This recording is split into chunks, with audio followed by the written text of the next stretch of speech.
नमस्कार दोस्तों, स्वागत है आपका अपने चैनल विधि ज्योतिष एकेडमी में। और हम कर रहे हैं classes on BNS. These classes are very very important for your prelims and very very important for your mains.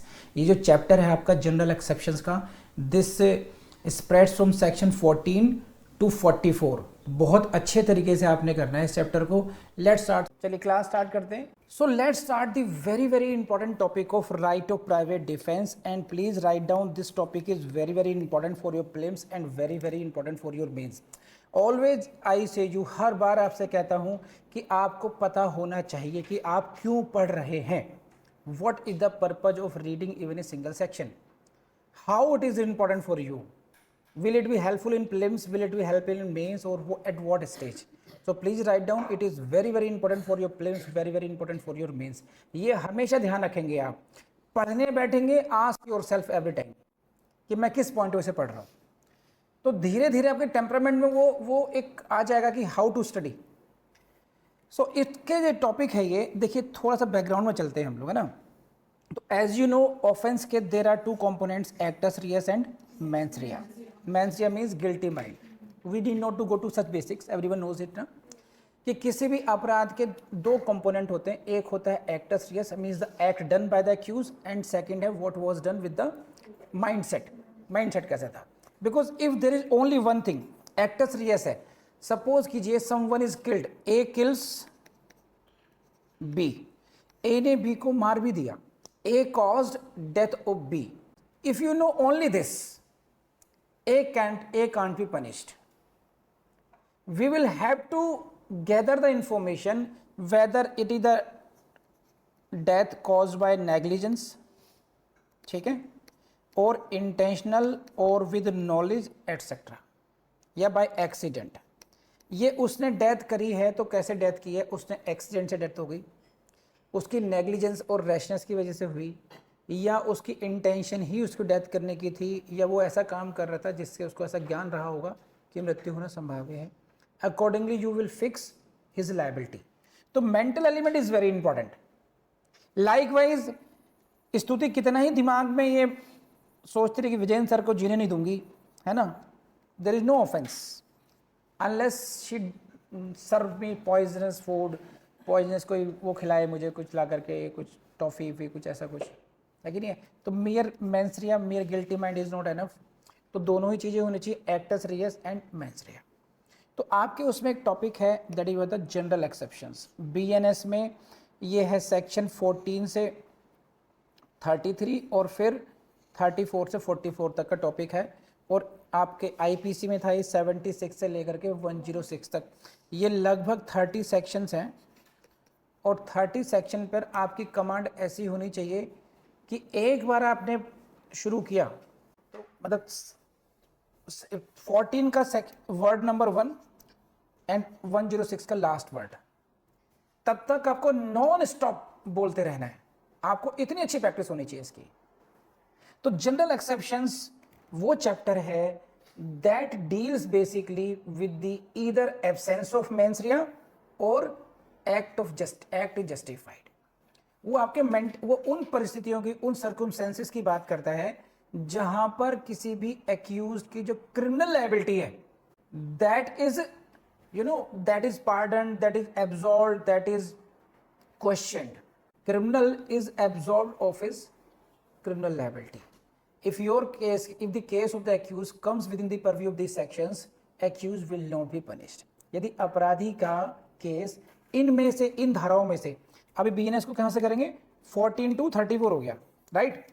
14 to 34 की किसी भी सेक्शन में, किसी भी धारा में अगर केस कवर होता है तो उसको पनिश नहीं किया जाएगा। क्यों? क्योंकि गिल्टी माइंड नहीं है यहाँ पर। या तो 14 से जो दो, इस चैप्टर को हम 2 पॉकेट्स में डिवाइड करते हैं, एक है 14 टू 33 बीएनएस, और you can say 76 to 95 IPC में, where you will see there is a absence of mens rea. Mens rea है ही नहीं। Like there may be death by accident, there may be death by child, there may be death by consent, there may be death for so many reasons. तो वहां पर क्या है कि ये मान के चलते हैं कि भी जो जिस व्यक्ति से डेथ हुई है या कोई भी ऑफेंस, कोई भी चोट पहुंची है, कोई भी हानि हुई है, उसका माइंड वैसा नहीं था, वो नहीं चाहता था ऐसा हो। यहां पर क्या है, चैप्टर ये 34 से 44, ये 96 to 106 आईपीसी में, you know what you are doing, you are capable. आप जानते हो आप किसी को हर्ट करने वाले हो, किसी को ग्रीवस हर्ट करने वाले हो, या किन्हीं केसेस में आप किसी की डेथ भी करो, you know it and you want to do that. मैं चाहता हूं कि बांसुरी को मार दूं मैं, and I am legally capable also. I am not a child, I am not a person of unsound mind, I am not doing by accident, right? I am not doing something which is I am bound by law to do it. No, I know what I am doing. Still, law will consider my stand. That is, I can act is justified. I can justify my act. Why I killed her? Why I assaulted her? I have some kind of justification. It means again I was not having any mens rea required for that. तो general exception का जो chapter है उन्हीं different conditions को deal करता है कि कौन कौन सी कंडीशंस पे आपको मेंस रिया को, इधर this will the case of absence of mens रिया, या फिर ये केस होगा जस्टिफिकेशन ऑफ द एक्ट का होगा। तो आज जो हम जो चैप्टर पढ़ रहे हैं वो सेकंड पार्ट है, राइट ऑफ प्राइवेट डिफेंस। ये पूरा का पूरा बंच ऑफ सेक्शन को याद रखना है आपने। You can not understand these sections in isolation. 34 से 44 तक के जो सेक्शंस हैं, इन सेक्शंस को आप एक एक सेक्शन नहीं पढ़ेंगे तो एक एक ही, लेकिन इनकी अंडरस्टैंडिंग के लिए आपको एज ए ग्रुप समझना पड़ेगा। इसको इंटरलिंक्ड है सभी। 34 से 44 के सेक्शंस हैं, ये सभी आपस में इंटरलिंक्ड है, एज ए ग्रुप पढ़ना है। प्री में भी क्वेश्चन आएंगे। टू देखिए, ये आपका जो चैप्टर है जनरल एक्सेप्शन का, इस चैप्टर में से लगभग 1/3 ऑफ योर प्रीलिम्स क्वेश्चन मिलेंगे आपको। उसमें से लगा लीजिए अगर 7 क्वेश्चन यहाँ से आ रहे हैं तो 3 और 4 इस तरीके, 3-4 शफलिंग कर लीजिए, इस तरीके से मिलेंगे आपको। और मेंस में भी मिलेंगे क्वेश्चंस आपको, तो बहुत इंपॉर्टेंट है। समझ गए आप यहाँ तक? कर लेंगे, बढ़े आगे को। अब बढ़ते हैं आगे को। This is the section number 34 BNS का, and this is section number 96 IPC का, things done in private defence. क्या कहता है ये, इसको पढ़ते हैं अच्छे तरीके से, बहुत इंपॉर्टेंट है, आपको रटा होना चाहिए। Nothing is an offence which is done in the exercise of right of private defence. कुछ भी अपराध नहीं होगा, कुछ भी अपराध नहीं होगा यदि यह प्राइवेट प्रतिरक्षा के अधिकार के अनुपालन में किया जाए। बस इतना छोटा सा सेक्शन है, लेकिन इसके पीछे की जुरिस्प्रूडेंस आपको समझनी पड़ेगी। अच्छा, मेरा एक बात याद आ गई एज ए टीचर, फिर बाद में भूल जाऊंगा। जुरिस्प्रूडेंस, एक टीचर से मेरी बात हुई थी कि हाउ डू यू राइट। मेरे यहाँ ही विजिट किया था उन्होंने, ऐसे समझ लीजिए। तो मैं लेता हूँ टेस्ट पहले मेंस का इस तरीके से। तो आंसर राइटिंग उन्होंने कहा कि पहले मैं ऑब्जेक्टिव लिखूंगा, है ना, फिर मैं जुरिस्प्रूडेंस लिखूंगा, फिर मैं सेक्शन लिखूंगा, ऐसे करूंगा। एक फॉर्मेट टाइप बना रखा उन्होंने अपने को। तो आप ये ध्यान रखना, ऐसे ज्ञानियों से एकदम बच के रहें, है ना।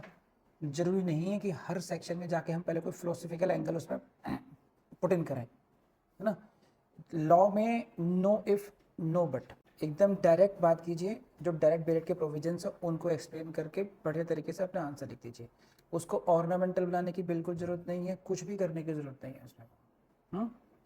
तो थोड़ा वो चिढ़ भी गए मेरी बात से फिर वो, क्योंकि वो समझने को तैयार नहीं थे, उनकी ईगो हर्ट हो गई।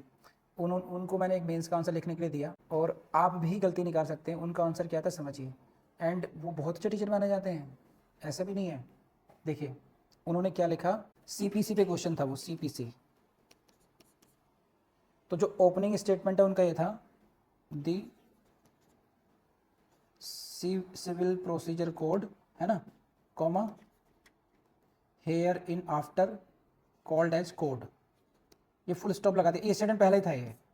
तो ये जो ओपनिंग रिमार्क्स है, मतलब केवल एक्ट का नाम लिखा उन्होंने, क्वेश्चन से कोई मतलब नहीं, इंट्रोडक्शन से कुछ मतलब नहीं है कि the civil procedure code hereinafter called code, या कॉन्ट्रैक्ट, हाँ कॉन्ट्रैक्ट था, the Indian contract act hereinafter referred as act, full stop. मैंने इसका आगे पीछे का कहाँ है? या तो आप लिखिए कि भाई this question deals with the section so and so of the contract act, है ना, hereinafter referred as, कुछ तो आगे पीछे लिखो। केवल ये लाइन लिख के नोट्स करते क्या मतलब है इस बात का? कह नहीं ऐसे लिखता है। फिर मैंने कहा आगे क्या लिखोगे? कह रहे फिर मैं कॉन्ट्रैक्ट प्रिविटी कॉन्ट्रैक्ट पे था। तो फिर वो उन्होंने कहना, फिर उन्होंने डिफाइन किया पूरा कंसिडरेशन को, कि उस चैप्टर में मिलता है, उसमें ये पूरा उन्होंने पेज पर कंसिडरेशन को डिफाइन किया, सारे काम किए, और फिर लास्ट में एक लाइन लिख दी प्रिवेंटिव कॉन्ट्रैक्ट में। मैं सर पकड़ के बैठ गया कि मैंने अगर इनको रेफर कर दिया, आगे भेज दिया, बच्चों को ये अलाउड कर दिया, तो बिल्कुल ही गड़बड़ हो जाएगी। और माने भी, सबसे बड़ी बात है कि एग्री करने को तैयार नहीं कि भाई मुझे सीखना भी चाहिए। तो कई बार क्या है, हम लोग ऐसे टीचर्स के उसमें भी आ जाते हैं कि जो ऑर्नामेंटल दिखेगा आपको, कुछ ऐसा दिखेगा कि हाँ भाई हाँ देखो, रील बनाना और वैसे इम्प्रेस करना यूट्यूब पे जा करके 2 घंटे में सटासट ये खत्म, 5 घंटे में ये खत्म, वो खत्म, और एक सब्सटेंस में जाना, जमीन आसमान का अंतर है। और एक बार इंसान सटासट पहुंच जाए ना, खटाखट सटासट खत्म करने में खल्लास, वो सब्सटेंस में जा ही नहीं सकता, टेक्निकलिटीज में घुस ही नहीं सकता।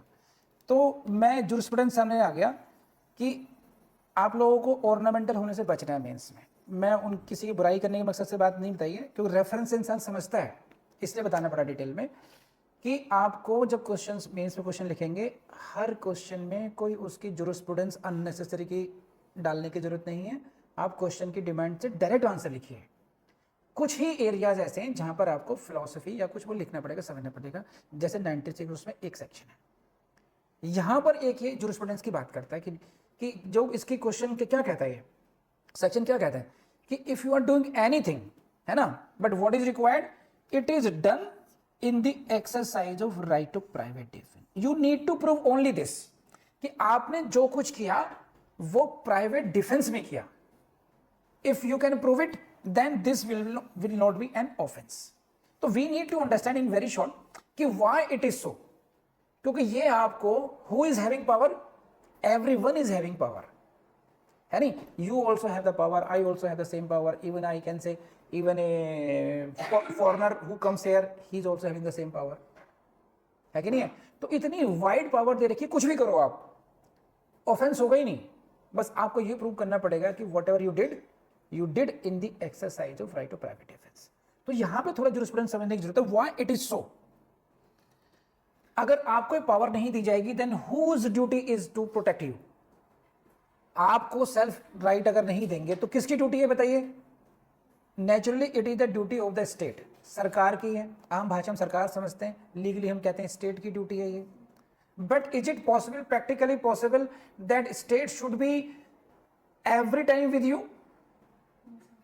It should be, and even if it is सो, मान लीजिए सरकार ने इतना बड़ा कदम उठा लिया कि बांसुरी को और इन सबको, हर एक को हम लोग एक प्राइवेट गार्ड भी देंगे, है ना, कुछ नहीं है, कोई पुलिस के नहीं देंगे तो होम गार्ड लगा देंगे, डंडा लेके चलता रहेगा।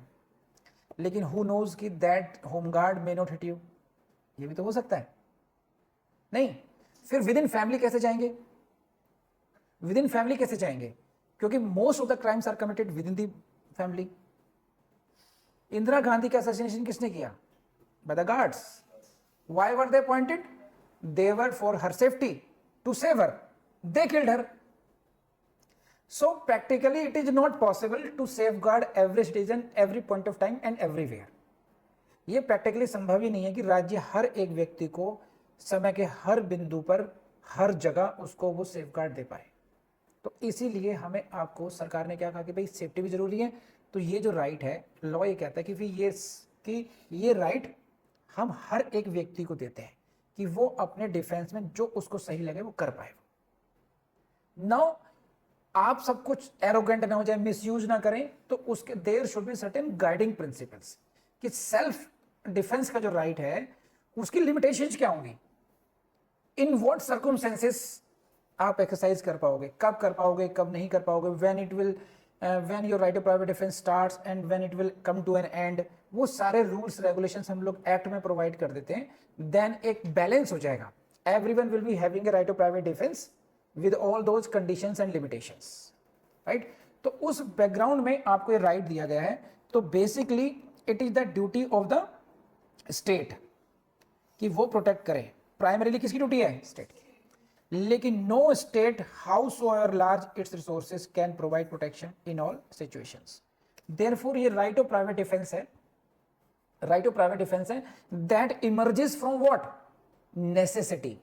राइट ऑफ प्राइवेट डिफेंस आपको एज ए नेसेसिटी दिया गया है, आवश्यकता महसूस की गई भी, जरूरी है ये देना। ये तो बेसिकली हम देख सकते हैं कि कहीं पर भी आप, कोई व्यक्ति इस तरह की कंडीशन में हो सकता है, यहाँ पर ये बच्चा इनके साहब के साथ में हो हु नोज कि यहाँ पर ये प्रोटेक्टेड है और ही इज ए क्रिमिनल।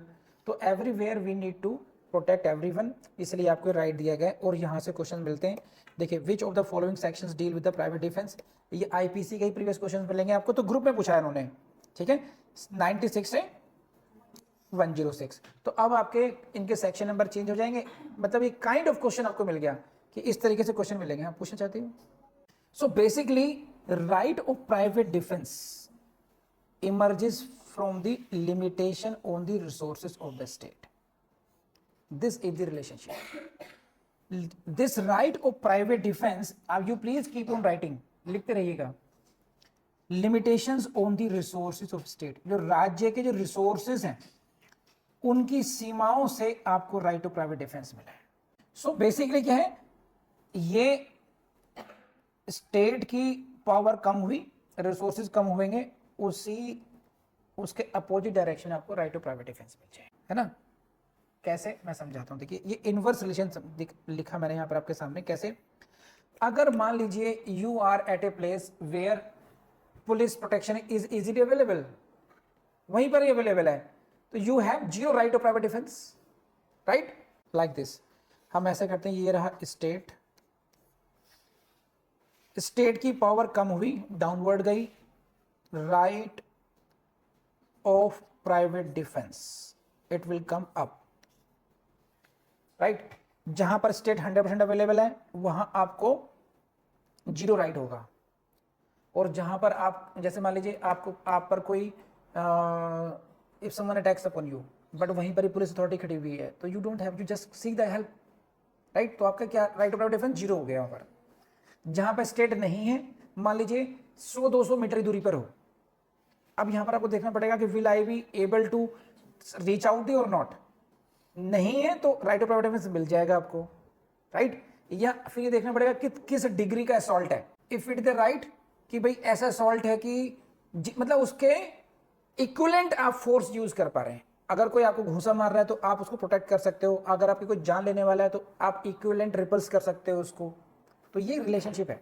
तो इस अंडरस्टैंडिंग के स्पेस पर सेक्शन 96 ने क्या दिया आपको, basically section 96 give you the right of private defence. लेकिन यहां पर एक बात नोट करनी होगी, प्रीलिम्स के पॉइंट ध्यान रखना, they have note the use word right of private defence of property और बॉडी। यहां पर ये बात नहीं हुई है, इन जनरल राइट दिया गया है आपको। प्रॉपर्टी का राइट है, नहीं बताया गया, बॉडी सेव का राइट है, ये नहीं बताया गया, सेल्फ की प्रॉपर्टी सेल्फ डिफेंस है या अदर्स के लिए भी है कि क्या मैं खुद ही को प्रोटेक्ट कर सकता हूं या मैं किसी को भी प्रोटेक्ट कर सकता हूं, इसकी बात भी नहीं हुई है। तो in general as a concept आपको ये राइट दिया गया, राइट ऑफ प्राइवेट डिफेंस। तो this is all about section 96। इससे ज्यादा डिस्कशन की जरूरत है नहीं आपको। आपसे मेंस में कैसे क्वेश्चन पूछेगा, वो लिखेंगे explain right of private defence or what do you understand by the right of private defense, discuss with its scope and limitations, discuss its scope with limitations, इसका विस्तार सीमाओं सहित बताइए। तो आपको राइट ऑफ प्राइवेट डिफेंस का meaning समझाना होगा, ये क्यों दिया गया है, कौन से सेक्शन में दिया गया है, ये समझाना होगा। स्कोप का मतलब हुआ कि किस एक्सटेंट तक इसको यूज कर सकते हो, और लिमिटेशंस का मतलब हुआ कि कौन कौन सी सीमाओं के अंदर रह करके आप इस राइट को एक्सरसाइज कर पाओगे। तो ये आपका मेंस का क्वेश्चन बन जाएगा। अब इसी सीरीज में you will have to read and understand this section 97 and this is very very important for you again prelims and mains. यहाँ से आपका रटंतम घटंतम शुरू होगा, समझने के बाद में अच्छे तरीके से घोट लेना। यहाँ से प्रीलिम्स में 99% you will get at least one question from this section itself।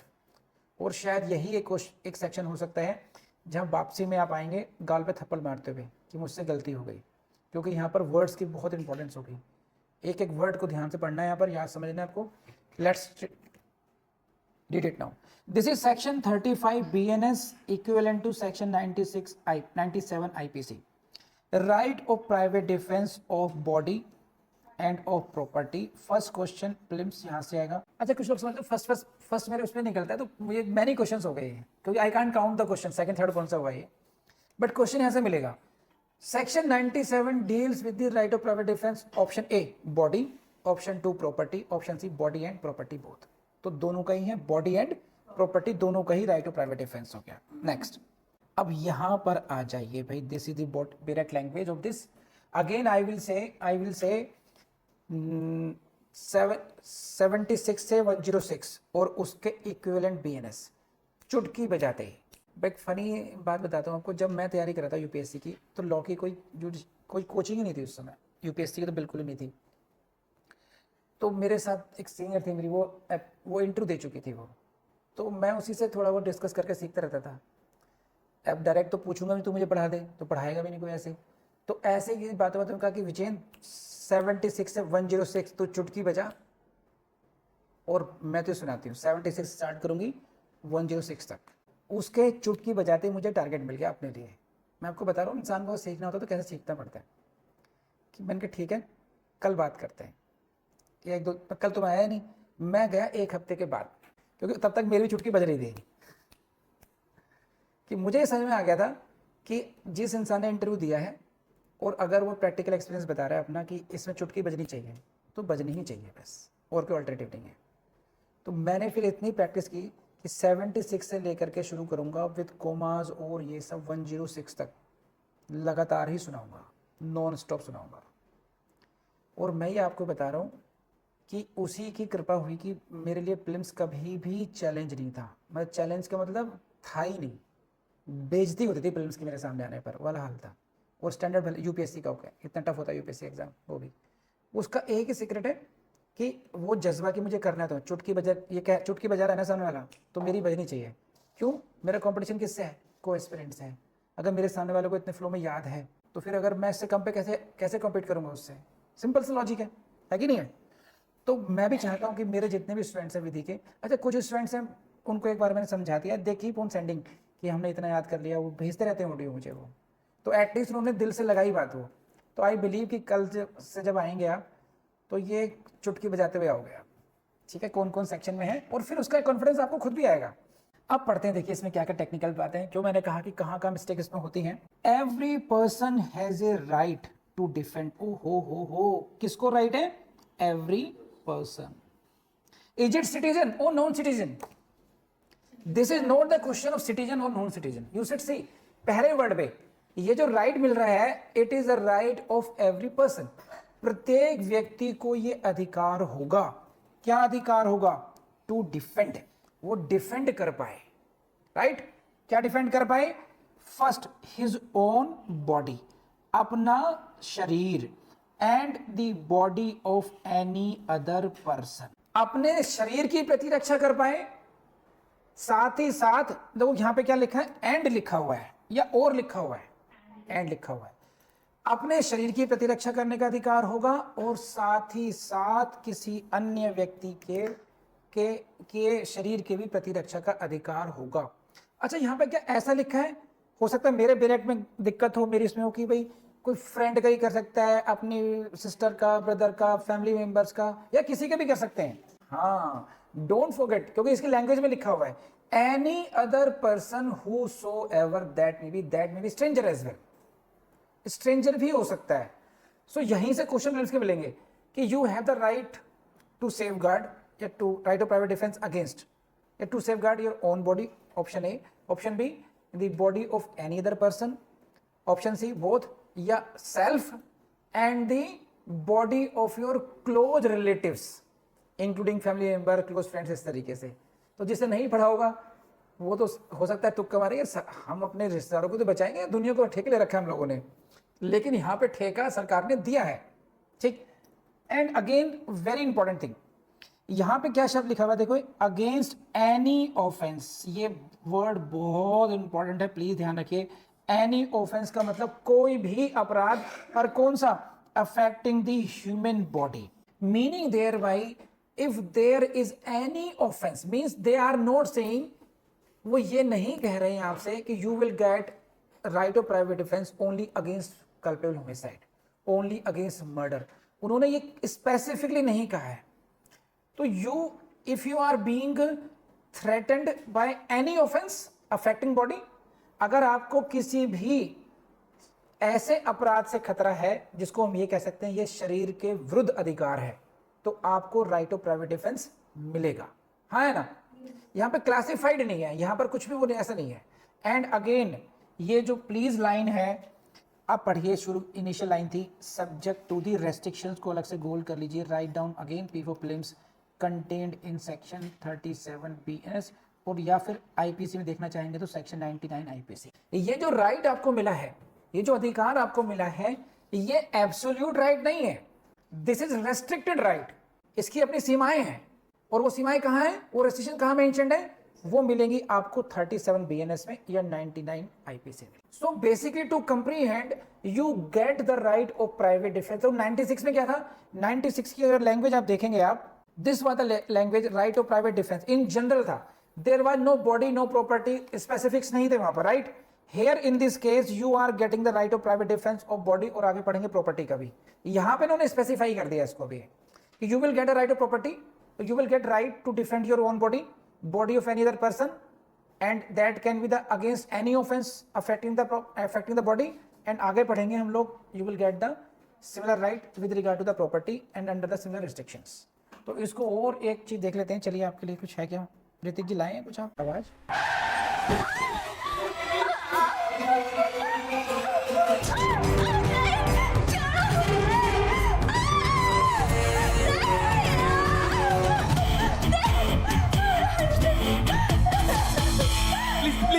See in this video, one girl is being kidnapped or abducted and anticipated है, जो जिसने कार रोकी है, he is quite stranger, right? है कि नहीं है?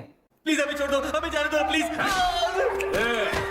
1:40 है, आज जलसा होगा, जलसा।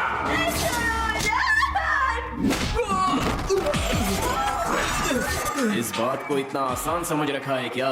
इस देश की लड़की है या मिट्टी को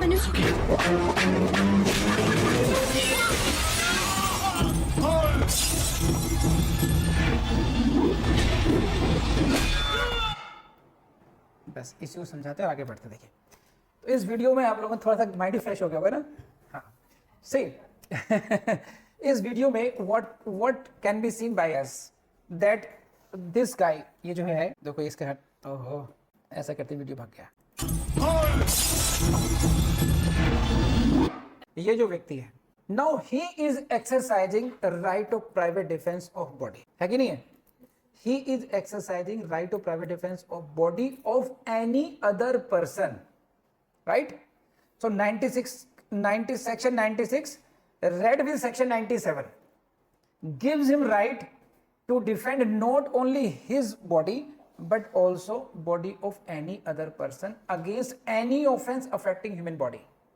तो here I believe कि आपको समझ में आ गया होगा, दिमाग में फिट हो जाएगा हमेशा के लिए। बढ़े आगे को, चलिए। Similarly secondly to defend the property, again please highlight कीजिए आपने इसमें वेदर मूवेबल और immovable property, very important for your prelims and also important for your mains, क्योंकि मेंस में आप केवल प्रॉपर्टी नहीं लिखेंगे, आप क्लासिफाई करेंगे, it may be the movable property, it may be immovable property against any act which is an offence falling under the definition of this. अगर जो लोग जाग रहे हैं, जो लोग पढ़ने की कोशिश कर रहे हैं, वो डिफरेंस समझ जाएंगे। अभी यहां पर देखिए जो हमने बॉडी का पढ़ा, प्लीज सी दिस डिफरेंस समझिए। This is the language of section 97 का first part, right of private defence against body. उन्होंने क्या लैंग्वेज यूज की, you have the right of private defence against any offence. यहां पर कोई पर्टिकुलर ऑफेंस उन्होंने नहीं बताया था बॉडी के केस में, लेकिन जब वो प्रॉपर्टी की बात करते हैं, when they talk about the right of private defence in case of property, they say what, you can save property which is movable or which is immovable, इसमें कहीं कोई दिक्कत नहीं है, but they are using what, against any act, किसके विरुद्ध right आपके पास, किसी ऐसे कार्य के विरुद्ध which is an offense, जो कि ऑफेंस हो, लेकिन कौन सा, falling under the definition of, it is not any offense। इसलिए मैंने यहां दिखाया ये प्रॉपर्टी के केस की लैंग्वेज है, यहां पर इन्होंने ये नहीं कहा एनी ऑफेंस अगेंस्ट प्रॉपर्टी, बोलो हाँ है ना। तो ये डिफरेंस समझना, इसलिए मैंने कहा था कि यहाँ पर बहुत ज़्यादा स्टूडेंट्स को कई गलती करके आते हैं कि वो जनरलाइज कर देते हैं इसको। तो you need not to generalise, be very specific. अब कौन कौन से डेफिनेशन हैं बस अब यहाँ तक समझ लीजिए। Following under the definition of number 1 theft, number 2 mischief, number 3 robbery, number 4 criminal trespass. In 4 offence के केसेस में ही आपको राइट ऑफ प्राइवेट डिफेंस मिलेगा। तो राइट ऑफ, अगर मैं आपसे कहूं कि right of private defence is available against all offences affecting the property, तो स्टेटमेंट इज राइट और रॉन्ग? रॉन्ग। सभी संपत्ति के विरुद्ध, सभी अपराधों के विरुद्ध आपको यह संपत्ति की प्रतिरक्षा का अधिकार नहीं मिलता है। तो जबकि इसका अपोजिट क्या है? In case of defence of body you get right to defend against all the offences. यहां पर देखिए थेफ्ट है, मिसचीफ हो गया, रॉबरी हो गया, क्रिमिनल ट्रेसपास हो गया। जैसे फॉर एग्जांपल अगर मैं ये कहूं आपसे चीटिंग, नहीं मिल रहा। क्रिमिनल ब्रीच ऑफ ट्रस्ट नहीं मिल रहा, राइट? तो there are many offences against the property against which you don't get the right to private defence. हाँ, तो एक्सटॉर्शन कवर हो जाएगा उसमें ऑटोमेटिक, वो तो उसका बच्चा ही हो गया है ना। रॉबरी में तो एक्सटॉर्शन कवर हो जाएगा ऑटोमेटिकली, डकैती भी कवर हो जाएगा, वो तो चीज अलग हो गई। क्रिमिनल ट्रेसपास में हाउस ट्रेसपास, हाउस ब्रेकिंग, जो कि यही सबसे स्टार्ट होता है ना, वो बात अलग होगी। लेकिन जैसे क्रिमिनल ब्रीच ऑफ ट्रस्ट है, दैट इज डिफरेंट ऑफेंस, है ना। डिसऑनेस्ट मिसअप्रोप्रिएशन है, चीटिंग है, they are not included in this, so you will not get that right. बोलो है ना, हाँ जी, समझ कर लेंगे हम लोग। दूसरी बात, बहुत इंपॉर्टेंट बात, जो अक्सर बच्चे जो है ना, बच्चे तो नहीं कहूंगा, स्टूडेंट्स, बच्चे कहाँ रह गए, which is an attempt to commit such offences. So you are getting the right of private defence against this offences and also against the attempt to commit such offences. कर लेंगे आप लोग। तो इन be specific to the in these offences कर लेंगे। So property कौन कौन सी हो सकती है? मूवेबल हो सकती है, इमूवेबल हो सकती है, हिमसेल्फ की हो सकती है, और एनी अदर पर्सन की हो सकती है। जैसे बॉडी अलग अलग है, ऐसे इसके हो जाएगा। तो ध्यान रखना, यही थेफ्ट, मिसचीफ, रॉबरी अलग है, cheating, criminal breach of trust इस पर बढ़ा चुका हूं हम लोगों को। अगेंस्ट एनी ऑफेंस यूज किया गया है, यहां पर ये वर्ड यूज नहीं किए गए। Against any offence against property का यूज इन्होंने नहीं कहा है। इसके बदले उन्होंने क्या क्या यूज किया है?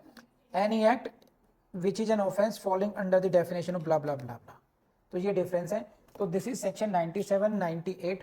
तो section 96, 97 provides you the right of private defence not only against the body but also the movable or immovable property of the self or of any other person, but that is not absolute right, that is always subject to the restrictions contained in section ये मिलेंगे। तो इसके लिए आपको जो right मिल गए, अब आपको नया रास्ता मिल गया है ना। वृद्ध भाई साहब को बताया गया, वृद्ध भाई साहब आपको अधिकार मिल रहे हैं, आपको अच्छी, बहुत अच्छी बात है जी। ये अधिकार आपको इन रेस्ट्रिक्शंस के लिए मिलेंगे। तो आपको फिर समझना पड़ेगा रेस्ट्रिक्शंस क्या है, फिर ये भी समझना पड़ेगा। इसलिए अब आगे बढ़ते हैं। हमने पढ़ लिया 34, 35, नाउ गो टू 36। ये भी इंपॉर्टेंट है और इसके लिए बहुत जरूरी कि आप लोग पानी नहीं पी लें, जाग जाएं थोड़ा सही में, क्योंकि ये थोड़ा सा प्रेशर डालना पड़ेगा माइंड पर अपने आप को। This is 36 and corresponding IPC section is section 98, right to private defense against an act of a person of unsound mind।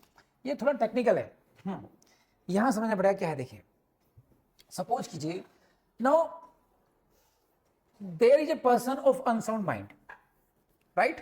Person of unsound mind, इसको समझने की जरूरत है। If he does an act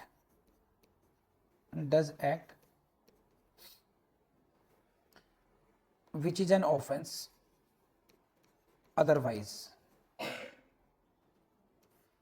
के मतलब इसके केस में offence नहीं माना जाएगा, because considering his mental health, right, because he is a person of unsound mind.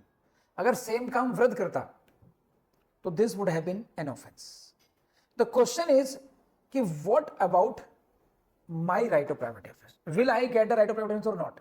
जरा 96, 97 को दोबारा पढ़ते हैं, 97 को पढ़ते हैं, 96 को नहीं, 97 पढ़ते हैं। ये क्या है, देखो कैसे बात है। दिस इज सेक्शन 96 एंड इसमें क्या था? Every person has a right to defend his body and the body of any other person, इसको फोकस कीजिए, against any offence, against human body. आपको अधिकार है राइट ऑफ प्राइवेट डिफेंस का, किसके विरुद्ध? Against any offence. Word is what? Offence. And if there is an act which is no offence,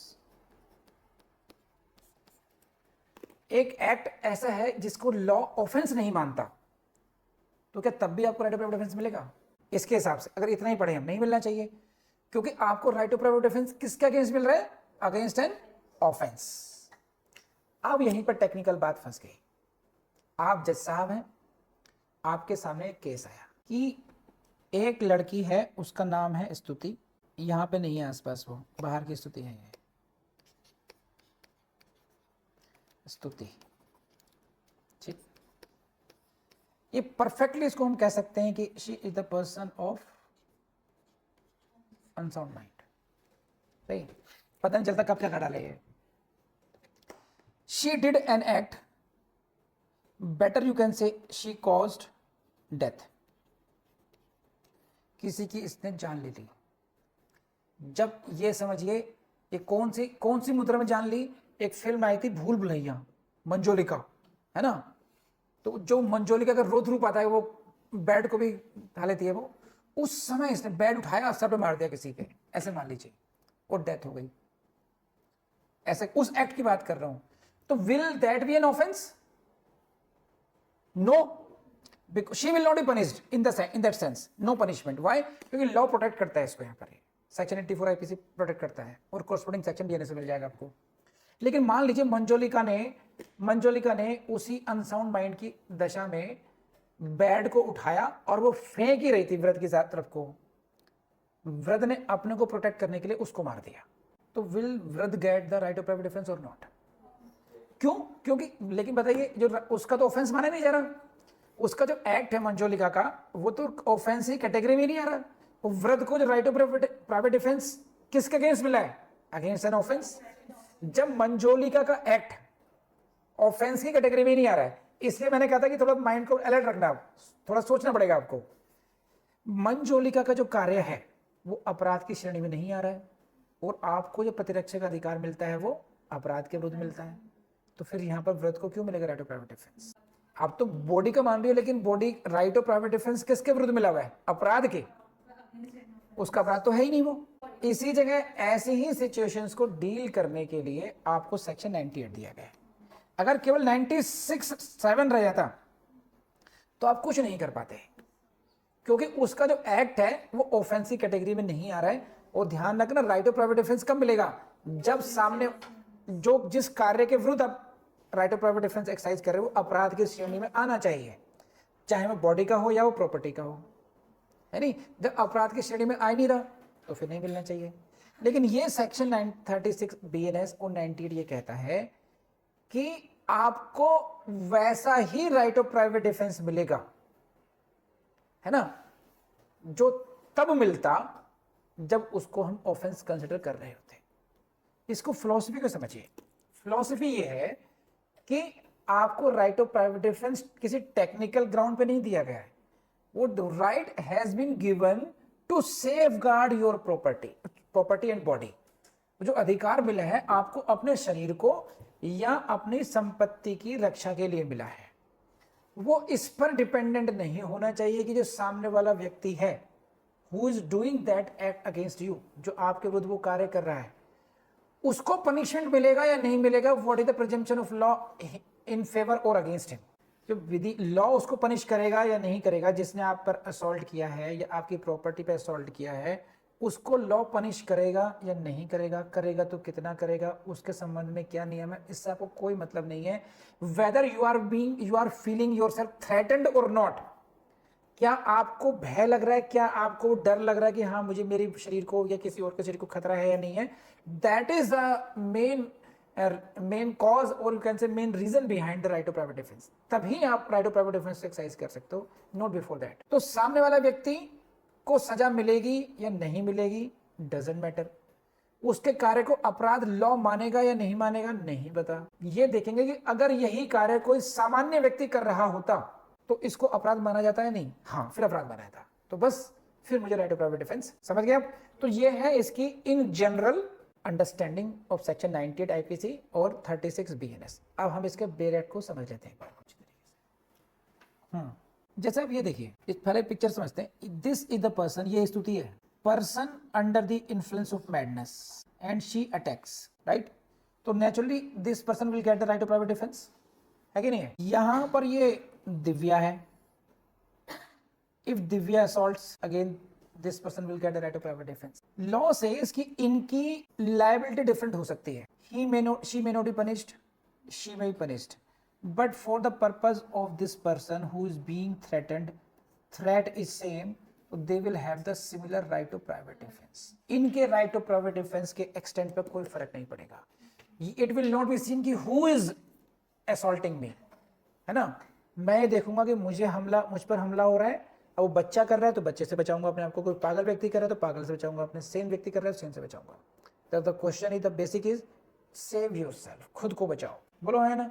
अब समझ गए आप लोग। अब हम लोग इसकी थोड़ा लैंग्वेज में जाते हैं, उसको समझने की कोशिश करते हैं क्या है। तो यहाँ पर ये लैंग्वेज थोड़ी ट्विस्टेड होती है, इसलिए मैंने कहा कि be alert. When an act, जब कोई कार्य है, कौन सा कार्य है, which would otherwise be a certain offence. देखिए लैंग्वेज, जो कि अन्यथा निश्चित रूप से अपराध होता, which would be an offence but it is not that offence. ये ऑफेंस नहीं है। ये जो एक्ट है, this would be an offence, ये अपराध होता, लेकिन अपराध नहीं माना जा रहा। क्यों नहीं माना जा रहा? By reason of what, of the youth. Youth means under age, कि जो एक्यूज्ड है उसकी एज उस ऐसी नहीं है कि उसको दंड मिलना चाहिए, उसके कार्य को ऑफेंस माना जाना चाहिए, या अनसाउंडनेस ऑफ माइंड इस रीजन की वजह से, और want of maturity of understanding, right. 3 reason हो गए, 1 2 3। ये सेक्शन 82 आईपीसी था, ये सेक्शन 84 आईपीसी है, ये सेक्शन 83 आईपीसी है, और the intoxication of the person section 85 है, by reason of misconception section 76 IPC है। अब इससे कॉरस्पॉन्डिंग बीएनएस के देख लेना आप लोग। अब मेरा रटे हुए आईपीसी के हैं तो मैं उसको फ्लो में बोल रहा हूँ इस तरीके से, अदरवाइज मैं फिर देखने पड़ेंगे उसमें। ऑनेस्टली स्पीकिंग, अब मैं रटने की जरूरत महसूस भी नहीं हो रही कि मैं दोबारा रटूंगा, है ना। मैं क्या बता सकता हूँ आपको, हमें कॉन्सेप्ट समझना है, नंबर पे नहीं जाना है। सो इन 5 रीजन्स की वजह से, एनी ऑफ दीज 5 रीजन्स, या तो वो 7 ईयर से छोटा बच्चा है, बाय यूथ हो गया, या वो अनसाउंड माइंड का व्यक्ति है जिसको नेचर ऑफ एक्ट का पता नहीं है, या वांट ऑफ मैच्योरिटी का मामला है कि 7 साल से बड़ा 12 साल से छोटा लेकिन इमेच्योर है, या फिर ऐसा है कि इंटॉक्सिकेटेड है इनवॉलंटरली, है ना, या फिर मिसकंसेप्शन ऑफ फैक्ट पे चला गया वो। तो इन 5 रीजंस की वजह से उसके एक्ट को ऑफेंस नहीं मानते। ये लाइन पढ़िए, देखिए, his act is not an offence for these 5 reasons. इन 5 कारणों की वजह से उसके कार्य को ऑफेंस नहीं माना जा रहा है, otherwise it would be a certain offence. नहीं तो अगर ये 5 रीजन नहीं होते तो same act would have been an offence. Got it. तो ये एक सिचुएशन हो गई। Every person has the same right of private defence against that act which he would have if the act were that offence. प्रत्येक व्यक्ति को same right of private defence होगा उस कार्य के विरुद्ध जो उसको तब होता यदि यह अपराध होता। तो अपराध है या नहीं है, इससे आपका जो अधिकार है वो प्रभावित नहीं होता है। Your right of private defence does not get affected by reasons like youth और अनसाउंडनेस ऑफ माइंड और वांट ऑफ मैच्योरिटी और इंटॉक्सिकेशन और misconception of fact on the part of the accused. You will have the same right as against the same person or nature otherwise। कर लेंगे आप लोग। तो ये फिलोसफी हुई इसकी, सेक्शन 98 हो गया। एक इलस्ट्रेशन है इसका, पढ़ लेते हैं हम। देखिए ये स्तुति अंडर, अच्छा जेड है ये, under the influence of madness. Stuti under the influence of madness attempts to kill Z Divya. ये बाहर के करैक्टर हैं, इनसे डिस्क्लेयर पढ़ लिया जाए मेरा पहले ही। Z is guilty of no offence, समझे आप। तो जेड क्या कर रहे हैं, attempts to kill A. Z ने ए को मारने का प्रयास किया है, तो naturally A should have the right of private defence. लेकिन because he that Z is under the influence of madness, उसके एक्ट को लॉ ऑफेंस नहीं मानता। But A has the same right of private defence which he would have if Z were sane. यदि Z Sen होता है ना, तो उसको वही अधिकार मिलता। कर लेंगे आप लोग अब तो, वेरी सिंपल ना। तो ये चाइल्ड, ऐसे ही चाइल्ड का है, अगर ये चाइल्ड है, चाइल्ड ने के प्रति राइट ऑफ प्राइवेट डिफेंस या एडल्ट पर्सन में against right of private defence same मिलेगा, same right of private defence मिलेगा आपको। बी, इलस्ट्रेशन बी पढ़ते हैं। बी एंटर्स ए हाउस, एक घर में प्रवेश करता है। कब करता है? बाय नाइट, रात में करता है। Which he is legally entitled to enter, जिसमें वो लीगली एंटाइटल्ड है एंटर करने के लिए। तो ए तो यहां पे कोई अपराध कर नहीं रहा, बिकॉज ऑफ दिस लाइन। ये क्या कर रहा है? ए क्या कर रहा है? ए इज एंटरिंग इनटू प्रॉपर्टी, किसी संपत्ति में प्रवेश कर रहा है। अगर उसको अधिकार नहीं होता तो this could have been an offence of trespass, criminal trespass, right और रॉन्ग। लेकिन क्योंकि उन्होंने लाइन क्या लिख दी यहां पर? Which he is in legally entitled to enter, तो इसका मतलब ये होगा कि ए का जो कार्य है वो ऑफेंस नहीं आ रहा। क्योंकि समझ में आ रही बात? आगे पढ़ते हैं। जेड ने क्या करा? इन good faith taking A for a house breaker, Z को लगा कि वो हाउस ब्रेकर है एंड ही अटैक्स ए। अब यहां पर ये देखो कि जो जेड है, यह जो वर्ड आया गुड फेथ, यहां पर हो गया ये मिसकंसेप्शन ऑफ फैक्ट का मामला। Though A is not the house breaker, भले ही ए हाउस ब्रेकर नहीं है, लेकिन he is taken by Z to be a house breaker in good faith. तो this is the case of misconception. Here Z by attacking A under this misconception commits no offense. तो here Z commits no offense. But अब Z is being attacked, sorry A is being attacked, तो A had the right of private defense against Z, which he would have been, which would have if Z were not acting under the misconception. तो I believe with the help of these illustrations and the stories आपको ये समझ में आ गया होगा अच्छे तरीके से। कर लेंगे।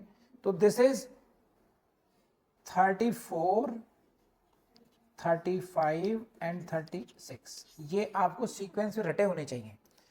सो 96, 97, 98, 34, 35, 36, ये सीरीज में आपको राइट ऑफ प्राइवेट डिफेंस दे रहे हैं, ठीक है। 99 आईपीसी और 37 बीएनएस में आपको मिलेंगे restrictions. Under what restrictions you get those rights, and this is very important.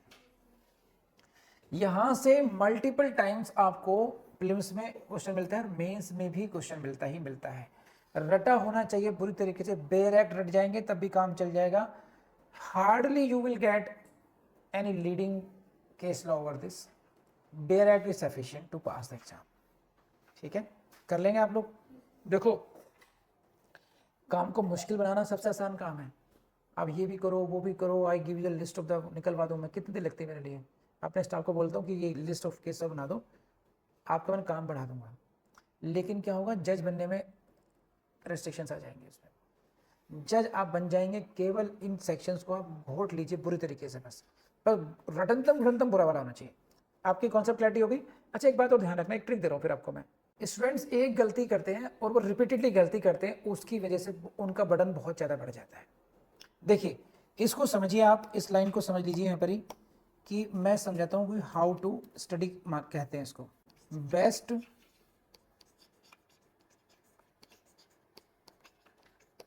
Use of time. कैसे टाइम? देखिए, जब हम स्टडी करते हैं, इसको बहुत साइंटिफिक समझने की कोशिश करना। एक स्टेज होती है रीड करने की और अंडरस्टैंड करने की टॉपिक को, नंबर 1। नंबर 2 स्टेज होती है लर्निंग की,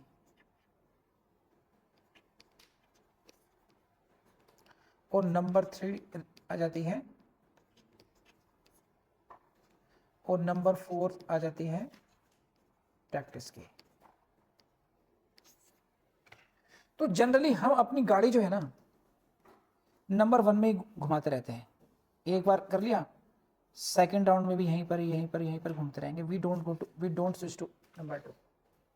आप खुद से पूछना, जब आप कहते हो पढ़ लेता हूं मैं, आप फिर सेक्शन 96 या 97 98 इनको फिर स्क्रैच से पढ़ना शुरू होंगे। अच्छा मुझे समझ में आ गया, यस और नो, रेज हैंड, कितने लोग करते हैं ऐसा? वहीं से पढ़ेंगे ऐसे कैसे?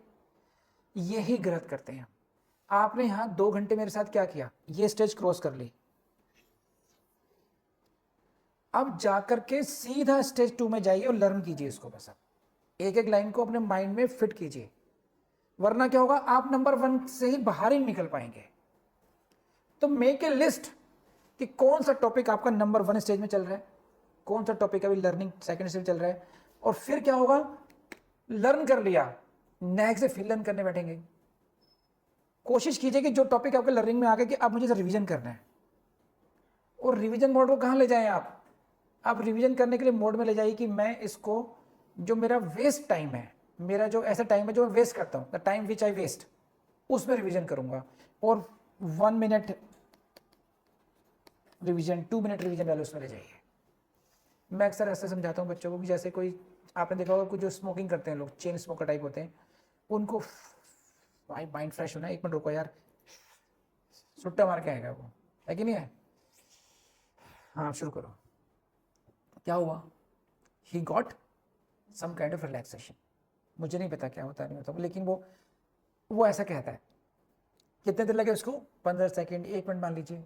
तो क्या हम ऐसा कर सकते हैं कि हम 1-1 मिनट के रिवीजन टाइप कर सकते हैं? इसमें कुछ ज़्यादा भी नहीं है, और 1-1 मिनट के स्पेल आपको कम से कम 50 टाइम्स मिल जाएंगे आपके डेली रूटीन में, without going to books. Yes और नो? और जब हमने लर्न कर लिया तो वी डोंट नीड बुक्स। जब चाहे लेटर चलाओ और शुरू करो, है कि नहीं? जब चाहे यार याद आ जाए, बस यार रिवाइज कर लेता हूं मैं, है ना, सेक्शन 97 क्या था, बैठे बैठे रिवाइज कर लेता हूं, क्योंकि आपको पता कि मैं स्टेज नंबर 3 में हूं। फिर आप देखना कि जो थर्ड स्टेज के लिए आपको अलग से टाइम निकालने की जरूरत ही नहीं पड़ेगी। यस और नो? यह हो तो मुझे बता दीजिए आपके यहाँ जरूरत पड़ेगी, इसलिए यू डोंट नीड बुक्स, क्योंकि लर्न कर चुके हैं आप। लेकिन अक्सर जो मैं आपसे कहता हूं कि कई स्टूडेंट के मन में ऐसा होता होगा, जब सर कहते हैं कि फर्स्ट अटेम्प्ट में निकल सकता है, बहुत जल्दी हो सकता है, ऐसे कैसे हो जाएगा? वो इस तरीके से होगा। ये स्मार्टनेस दिखानी होगी हमें कि हम जो इडल टाइम है हमारा, उसको हम कैसे यूज कर सकते हैं। बस ये तो घंटे 2 घंटे का रिवीजन अलग से करने की जरूरत नहीं पड़ेगी फिर आपको, आप अलग से लर्न कीजिए। आपने रीडिंग एंड अंडरस्टैंडिंग एक बार कर ली, लेकिन इन दोनों में गैप मत कीजिए। रीडिंग एंड अंडरस्टैंडिंग 1 और 2 में ज्यादा गैप होगा तो फिर आप 1 से ही शुरू करेंगे। आप आज जो आपने 1 स्टेज कवर कर ली, आप घर जाकर के 2 घंटे लर्निंग स्टेज में पहुंच जाइए कि आज रट भी लेना है, कल से बात खत्म, रिवीजन डाल दीजिए इसको। तो इस तरीके से आप देखेंगे कि आपका जो टाइम है, टाइम मैनेजमेंट है बहुत अच्छा, और इसके मल्टीपल इफेक्ट्स आते हैं। मल्टीपल इफेक्ट्स कैसे? आप देखो कि अगर किसी स्टूडेंट के एक बार गलती से वो टॉप कर जाए, वो अगली बार भी टॉप करेगा, क्योंकि उसको अपनी इमेज बचानी है ना, है कि नहीं है? करते नहीं करते, देखो टॉपर अगेन टॉपर। और एक बार किसी बच्चे का वो किसी सब्जेक्ट में फेल हो जाए और उसको पेरेंटल सपोर्ट साइकोलॉजिकल वैसे नहीं मिली, उसका मोरल डाउन अगली बार फिर हो जाएगा, वो उतने ही प्रेशर में आता चला जाएगा और वो अपने बेस्ट पोटेंशियल को नहीं यूज कर पाएगा। तो कॉन्फिडेंस का जो है ना, हमारी हेल्थ पर और हमारी फ्यूचर परफॉर्मेंस बहुत फर्क पड़ता है। तो अगर आप ये रिवीजन मोड अपनाते हो उस तरीके से, तो इससे आप लाइट फील करोगे हमेशा कि इतना पोर्शन तो मुझे आता है, इतना तो मैंने कर रखा है। तो उसका जो साइकोलॉजिकल बेनिफिट आपको ना अगला कोर्स को कवर करने में मिलेगा, आप ज्यादा अच्छा कर पाएंगे आप। तो एक स्टूडेंट होगा जो डिप्रेस्ड और मोर डिप्रेशन में बढ़ेगा, आपका कॉन्फिडेंस का लेवल धीरे धीरे और बढ़ेगा, और तो ultimately it will lead you to the success. ये बातें बहुत छोटी छोटी हैं, लेकिन बहुत साइंटिफिक बातें हैं। मैं आपको केवल ये नहीं कहता नहीं नहीं पढ़ो और पढ़ो और पढ़ो, पढ़ो कैसे, साइकोलॉजिकल फर्क कैसे पड़ेगा इन ट्रिक्स का, I am trying to make you understand that. And I believe कि कम से कम 50% स्टूडेंट तो ऐसा करेंगे। 50% तो मान के चल रहा हूँ, उन्हें कोई फर्क नहीं पड़ता, उनके लिए मैं कह भी नहीं रहा, मैं उनके लिए कह रहा हूँ जिन पे शायद फर्क पड़ जाए। ध्यान रखेंगे इसका आप लोग? बढ़िए फिर आगे को। तो सेक्शन इन दोनों को आप 99 पर आ जाइए, सेक्शन 99 आईपीसी और सेक्शन 37 बीएनएस पर, क्योंकि यहाँ पे बताना इसलिए जरूरी था कि भाई एक बार कोशिश कर लो कि ना, ये ऐसा लग रहा है बॉडी में ब्लड इन्फ्यूज किया हो और बॉडी रिएक्ट करती हो। अब बढ़े आ गए, हो गया सब। 97 what are those restrictions? This is section 99 IPC 37 BNS, there is acts, कौन से acts against which there is no right of private defence, ऐसे कार्य जिनके विरुद्ध कोई भी राइट ऑफ प्राइवेट डिफेंस नहीं मिलेगा। तो section 96 give you right of private defence, section 97 give you right of private defence, 98 ने उसके स्कोप को बढ़ा दिया कि आपको उन 5 केसेस में भी राइट ऑफ प्राइवेट डिफेंस मिलेगा। अब यहां पर आ रहा है, आ गई रेस्ट्रिक्शन। तो इनका रिलेशनशिप समझ में आ रहा है आप लोगों को? हाँ, there is no right of private defence. अब इसकी आई बिलीव कि सेक्शन 96 में, हाँ मतलब इनकी शायद जो नंबरिंग में कुछ उन्होंने चेंज किया होगा, पहले 1 2 3 हो रहा होगा, अब इन्होंने 1 का ABC कर दिया है, वो देख लेना एक बार को, है ना। पहले सेक्शन 99 सब क्लॉजेस थी क्या, आई डोंट नो। तो लेकिन मैटर कंटेंट सब सेम है, उस ABC पर हम कोई उसमें चाहते नहीं हम लोग।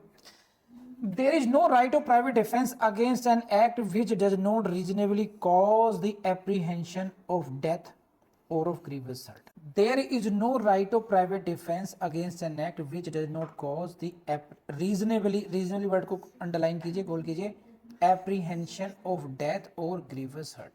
देखिए, किसी भी एक्ट के विरुद्ध राइट ऑफ प्राइवेट डिफेंस नहीं मिलेगा। कौन सा एक्ट विरुद्ध? विच does not cause the reasonable apprehension. अब पहले रीजनेबल एप्रीहेंशन समझते हैं। एक वर्ड है भय, एप्रीहेंशन, ठीक है, और दूसरा वर्ड क्या है? रीजनेबली। तो आपको जब तक भय ना हो, और कैसा? युक्त किस चीज का? डेथ का या ग्रीवियस हर्ट का। इसको रीजनेबल, पहले एप्रीहेंशन समझते हैं हम लोग, पहले पढ़ते हैं एप्रीहेंशन को समझते हैं, फिर रीजनेबल समझते हैं, और फिर बाद में आएंगे। सो इन दिस केस आप जो राइट ऑफ प्राइवेट डिफेंस में है, बल्कि आप सेक्शन ये है 37, फिर आएगा 38, 39 में भी पढ़ेंगे आप कि राइट ऑफ प्राइवेट डिफेंस आपको कब मिलेगा, कब नहीं मिलेगा, कब शुरू होगा, कब खत्म होगा, उस तरीके से 39 40 में आएगा। तो पहले इस वर्ड को समझते हैं। रीजनेबल एप्रीहेंशन का मतलब क्या है? कि रीजनेबल एप्रीहेंशन का मतलब ये है कि राइट ऑफ प्राइवेट डिफेंस होने के लिए आपको पहले क्या होना चाहिए? एप्रीहेंशन होनी चाहिए। एप्रीहेंशन कैसे होनी चाहिए? रीजनेबल। इसका मतलब यह हुआ कि if you don't have any apprehension, अभी आपको यहां पर जो राइट ऑफ प्राइवेट डिफेंस कब मिल रहा है कि ओनली एप्रीहेंशन पर लग रहा है, भय पर, आप पर अटैक हुआ नहीं है अभी, आपको बस केवल एप्रीहेंशन है। आप वो कब होगी ये फैक्ट्स पर डिपेंड करेगा, बस रीजनेबल होने चाहिए। ऐसे सर्कमस्टेंसेस होने चाहिए कि आपको ऐसा भय हो गया है, रीजनेबल एप्रीहेंशन है कि क्या हो सकती है? डेथ और ग्रीवियस हर्ट। अगली लाइन पढ़िए।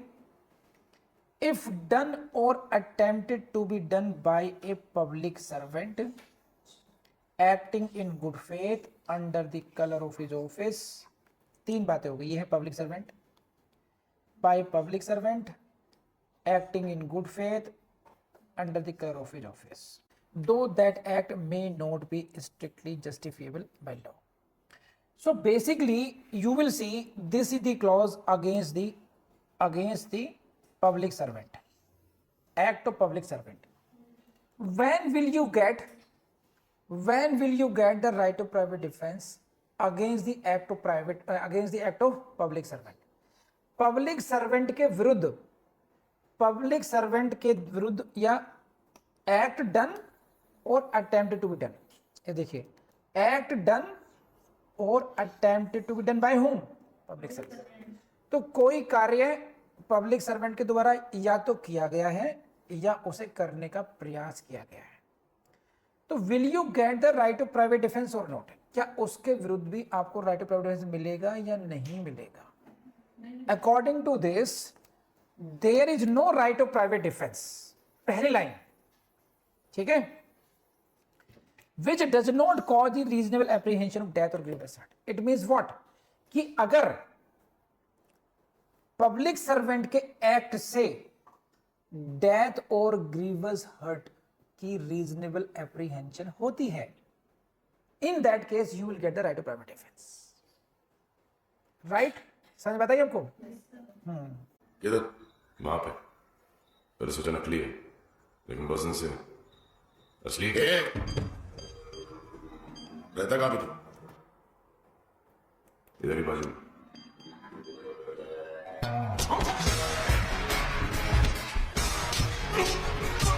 इस वक्त कहाँ से आया? Picture who is he? कोई पब्लिक सर्वेंट है यहाँ पर? पब्लिक सर्वेंट के हाथ में क्या है? राइट, थोड़ा थोड़ा पीछे करते हैं इसको, ये पोज ज्यादा बड़े लग रहा है। In this case you see, this is what the public servant. तो दिस सेक्शन 99 आईपीसी एंड 38 अभी 37 अभी देखिए, मैं पहले डिस्क्लेमर रख रही, क्योंकि ये अभी होगा मेरे माइंड में कंफ्यूजन, क्योंकि अभी फिक्स नहीं हुई चीजें। सेक्शन 99 आईपीसी और 37 बीएनएस ये कहते हैं कि पब्लिक सर्वेंट के केस में क्या होगा। स्पेशल बात, ये first clause 1 is related to the act done by the public servant. ये वीडियो भी मैं आपको इसे दिखा रहा हूं ताकि आपके माइंड में चीजें फिक्स हो जाए। So will you get the right of private defence against the act of public servant और नॉट? यहां पर जो ये इन दिस केस हम ये कह सकते हैं Salman Khan will get the right of private defence और नॉट। तो आपको तब तक नहीं होगा जब तक कि इसके एक्ट से आपको रीजनेबल एप्रीहेंशन ऑफ डेथ और ग्रीवियस हर्ट नहीं हो जाए। You will get the right of private defence only in 2 situations. केवल तब मिलेगा आपको right of private defence when you have apprehension of death और you have apprehension of grievous hurt. और वो एप्रीहेंशन कैसी होनी चाहिए? वो रीजनेबल होनी चाहिए। वो ऐसा नहीं है कि अच्छा सर मैंने देखा इनके पास में गन थी, है ना, और मुझे मार देते ये, भाई तुझ पे तानी तो नहीं थी। ये सिचुएशन अलग है। ये जो सिचुएशन है जब आपको पॉइंट आउट ही कर रखा है, ये एक ऐसी सिचुएशन हो सकती है कि आपको हो सकता है कि लगे कि no he can shoot me, he can kill me और he can at least cause me grievous hurt. तो यहां पर एक नेक्स्ट सिचुएशन ये है कि क्या हम ये देखेंगे कि वेदर द पब्लिक सर्वेंट है he is acting as per law और नॉट। नो, यही तो बात है। इस लाइन को देखिए, though that act may not be strictly justifiable by law. ये जो पब्लिक सर्वेंट है, whatever he is doing an act, even if that act is not strictly justifiable by law, there is no right of private defense against the act done by him. So what I advise you, you learn it thoroughly, वो तो है ही है, लेकिन आप उसको notes बना करके अलग अलग, when you will get right of private defense against an act of public servant and when you will not act. अगर वो जो एक्ट है, if the doer is what, number 1, you will not get the right of private defence, आपको प्रतिरक्षा का अधिकार नहीं होगा। नंबर 1 कब? The doer is a public servant. Number 1, कौन सा public servant? Who is acting in good faith under the colour of his office. इसका मतलब यह हुआ कि प्राइवेट कैपेसिटी में काम नहीं कर रहा है, he is acting under the colour of his office in good faith. तो अगर ये कंडीशन सेटिस्फाइड है, Who was that against whom you use the right of private defense? किसके विरुद्ध किया? जैसे मान लीजिए यही हमारा, अगर यही वीडियो को थोड़ा सा एक्सप्लेन करते हैं इसको। सपोज कि Salman Khan hits him back और ये कहे सलमान का कि I acted in my right of private defence. समझे आप? सलमान खान इसी पब्लिक सर्वेंट को चोट पहुंचाता है और ये कहता है कि बाद में प्राइवेट डिफेंस में कि भाई he is I acted in my right of private defence. तो इसको ये समझाया जाएगा कि देखो, he was a public servant and he was acting in good faith under the clerk of his office। तो आपको इसके अनुसार आपको राइट ऑफ प्राइवेट डिफेंस नहीं था। कह रहे जनाब नहीं था, इन्होंने मेरा कॉलर पकड़ा होता, मेरे का तो थप्पड़ लगाए भी होते तो नहीं होता। लेकिन आप फोटो देख लो, आप, मैं दिखा रहा हूं आपको, ये ना फोटो, इस फोटो में देख लीजिए, आई was having apprehension of death. तो जब तक अब सलमान खान ये कह सकता है कि क्योंकि भले ही ठीक है, I agree, he is a public servant, he is acting in good faith, he is acting under the colour of his office. चलिए ये बात भी ठीक है, his act may not be justified by law. तो ideally I should not have right of private defence against his act, but in this case I was having regional apprehension. किसके सिरे पर अगर बंदूक रख दी जाएगी उसको एप्रीहेंशन नहीं होगी, हाँ है ना? तो in that case he may take the help of section 99 की। तो कब होगा, कब प्राइवेट पब्लिक सर्वेंट के केस में कब राइट ऑफ प्राइवेट डिफेंस मिलेगा और कब नहीं मिलेगा, हमें ये सीखना है। मान लीजिए अगर ये कंडीशन सेटिस्फाई ना हो कि though he is a public servant, सही है, but he is not acting in good faith, then this protection available to public servant will not available. तो ये कंडीशन सारे सेटिस्फाई होने चाहिए। Number 1, he should be a public servant, he must be acting in good faith, he must be acting under the colour of his office, ठीक है। Then in that case even if his act is not strictly justifiable by law, as per law नहीं हो, justifiable नहीं हो, तब भी जो opposite person है उसको राइट टू प्राइवेट डिफेंस दो ही सिचुएशन मिलेगा, when there is a reasonable apprehension either of death और ऑफ ग्रीवियस हर्ट। बात समझ में आ गई आपको?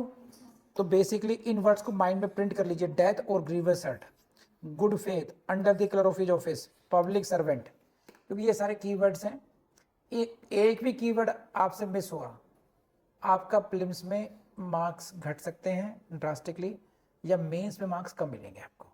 तो क्योंकि गुड फेथ की जो क्लॉज, गुड फेथ जो वर्ड है, you can not skip this word. आप किसी भी एक शब्द को मेंस में जब लिखेंगे, ना तो आप under the colour of his office को मिस कर सकते हैं, ना ही पब्लिक सर्वेंट को मिस कर सकते हैं, ना ही एक्टिंग इन गुड फेथ को कर सकते हैं, ना ही इस लाइन को कर सकते हैं, दो द एक्ट में not be strictly justifiable by law. आप कुछ नहीं कर सकते, ऐसा है। बोलो यस और नो।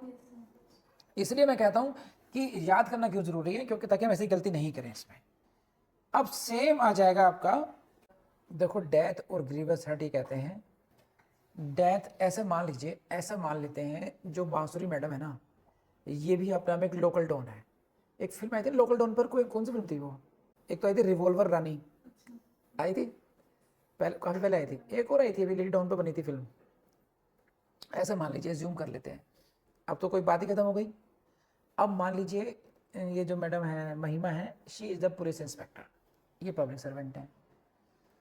अब अगर तुम आती हो इसको अरेस्ट करने के लिए, तो नाउ महिमा is a public servant who is acting in good faith under the colour of her office, right.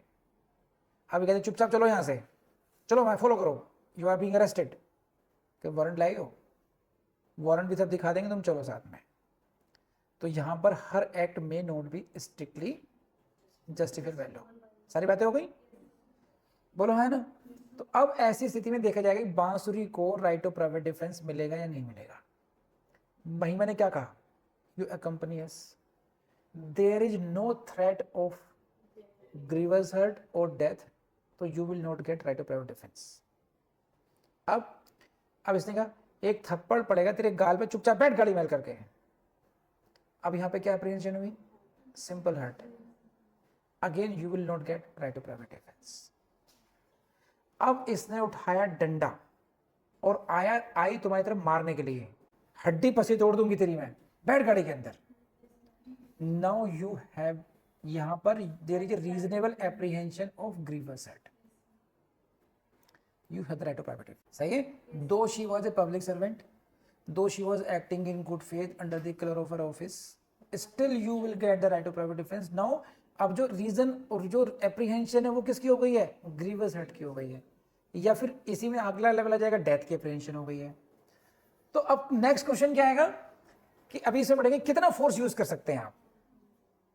इसका मतलब नहीं पब्लिक सर्वेंट को मार दोगे आप, you can use the force, now the law says now you can save yourself, इसका मतलब नहीं उसे मार देना है, now you can save yourself, उतना फोर्स आप भी यूज कर सकते हैं जितना कि आपको अपने सेफ गार्ड के लिए जरूरत हो। तो ये बड़ा ट्रिकी खेल है राइट ऑफ प्राइवेट डिफेंस का, स्विंग है, कब मिलेगा कब नहीं मिलेगा, कितना मिलेगा, एक्सीड तो नहीं कर गया। राइट ऑफ प्राइवेट डिफेंस अगर एक्सीड कर जाएंगे तो कहां पहुंच जाएंगे हम, सेक्शन 101 का कौन सा एक्सेप्शन था वो, पब्लिक सर्वेंट में 3 था ना, तो फिर हम देखेंगे क्या 3 में कवर्ड होगा नहीं होगा फिर वो, क्योंकि सेक्शन 101 का अब आपको समझ में आ रहा होगा कि क्यों मैं इसकी घुमा के आपको यहां पर लेकर आया हूं, क्योंकि अब हमें पता है कि सेक्शन 101 में हम क्या पढ़ करके आ रहे हैं।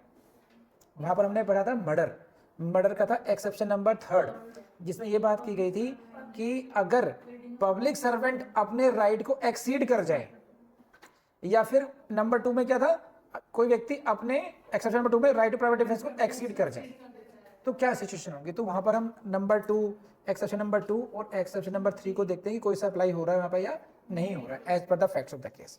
अब बताइए कर लेंगे आप लोग ये, तो ये रहा आपके, एक फिल्म आई थी, if hope you remember this, he is what, public servant. हम इसकी बात कर रहे थे यहाँ पर। अब सेकंड पर आ जाते हैं। There is no right of private defence B part में against an act which does not reasonably cause the apprehension, death और ग्रीवियस हर्ट। सेम है बिल्कुल। क्या फर्क है? इफ डन और अटेम्प्ट टू बी डन सब सही है। By the direction of a public, इतना चेंज है बस, by the direction of public servant in good faith under the acting in good faith under the colour, same है बस। दो that act may not be strictly justified by law. तो ये जो clause B है, clause B में उसकी बात कवर की गई है। ये भाई सब जानते हैं, mister Ali he was acting under the direction of the public servant. तो इस केस में यहां पर मिलेगा कि आपको कोई व्यक्ति अगर किसी पब्लिक सर्वेंट की डायरेक्शन में कोई कार्य कर रहा है, if the act is being done, if the act is done और being attempted to be done under the direction of public servant, ठीक है, who is acting in good faith under the office, सारी बातें सही है। तो even in that case you will not get the right of private defence. There is no right of private defence. कब तक नहीं है? वही जब तक कि एप्रीहेंशन ऑफ डेथ और ग्रीवियस हर्ट नहीं हो। तो same rule will apply in this case. Difference क्या हुआ? पहले केस में the act is being done, act is done और attempted to be done by the public servant. Second case में द एक्ट इज डन और attempted to be done by the direction of the, बोलो है ना।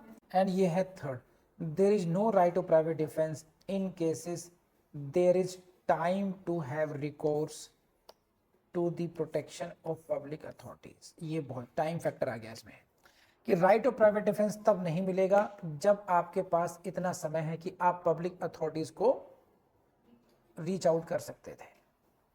तो अब एक case है, मान लीजिए एक दिव्या है, एक है स्तुति, ये समझ लीजिए बस कट्टर दुश्मन है एक दूसरे के, सांप नेवले वाले दुश्मन, एक दूसरे देख नहीं सकते। तो एक दिन क्या हुआ कि दिव्या जो है बालकनी में खड़ी थी और वहां से बाइक नीचे सड़क पे जा रही थी स्तुति, और स्तुति को इसने फिर पिन कर दिया। हाँ, ध्यान आया उस दिन क्या हुआ था? अब स्तुति गुस्सा आया है कि आज I will teach you lesson, आज मैं तो छोड़ूंगी नहीं, जान से मार दूंगी। और भागती है गन लेने के लिए, मैं गन लेकर आती हूँ अभी, राइट। और स्तुति अपने घर जाती है, भाग करके वहां से गन लेकर के आती है। इसी बीच में क्या दिव्या कहती, अच्छा तू आ जा, आज तेरा ही काम तमाम करते हैं। तो इस सिचुएशन में आप देखो कि अगर दिव्या ये कहती है कि साहब मुझे रीजनेबल अप्रीहेंशन थी और ये स्तुति मुझे थ्रेट दे करके भागी थी कि आज मैं I will teach you lesson today, therefore I acted in my right of private defence, नहीं मिलेगा। क्यों? क्योंकि जो टाइम गैप हो गया, किसी ने थ्रेट दी, वो इंसान अपने घर पे गया, वेपन लेकर आया।